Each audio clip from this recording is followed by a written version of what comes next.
Really excited to welcome back Sqwonk for another great session with ISA. We'll start with the first couple minutes of a piece by Cornelius Boots called Sojourn of the Face.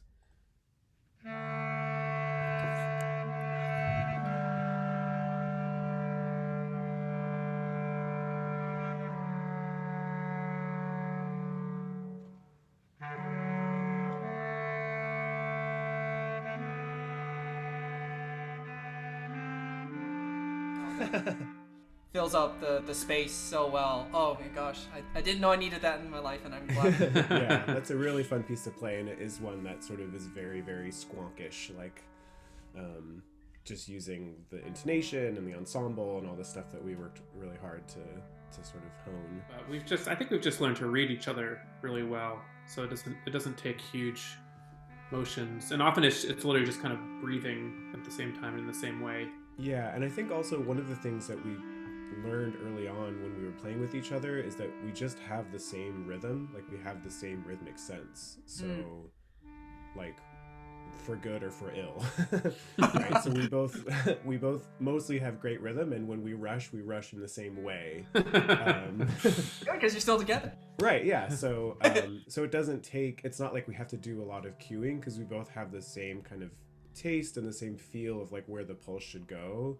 So yeah, that was something we learned really early about ourselves that helped the group get started, is just like, oh great, we don't have to rehearse this a ton because we both hear it the same way. It's such a funny thing because I don't know if we were aware of it while we were doing it. It's sort of upon reflection we realized that we had become a professional group.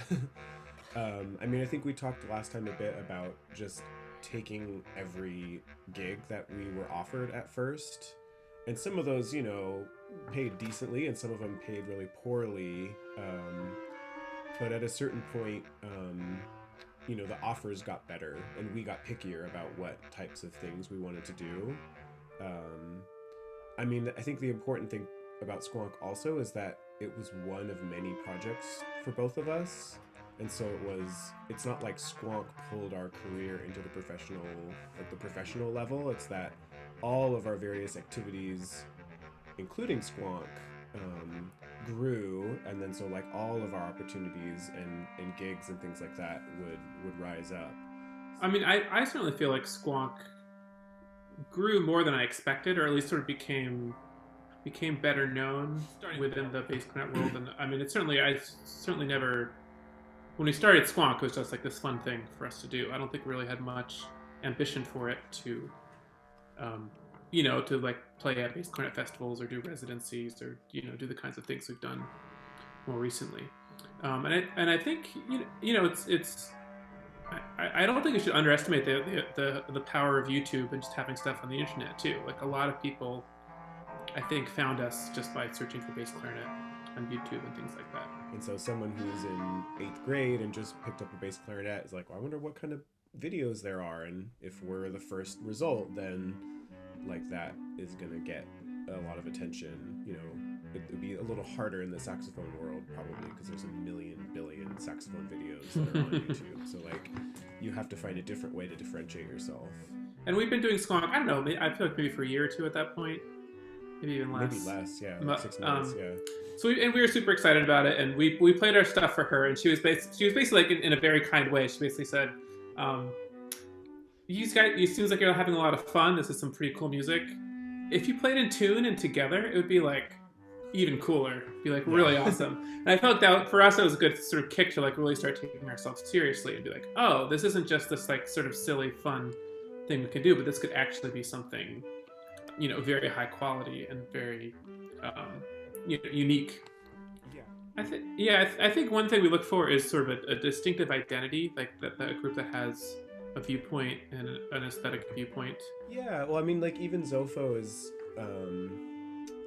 they're just they just have like a lot of character and a lot of personality, and like they're interested in commissioning new works, and they do a lot of stuff with video, and you know, they just have like a lot of, like John said, just a lot of personality, where it's something that we can tell it would be a good fit because they're being very proactive with the repertoire they choose and the way that they engage with audiences and the types of projects that they take on, that we can just see that it would be a good fit. And, you know, one of the things we learned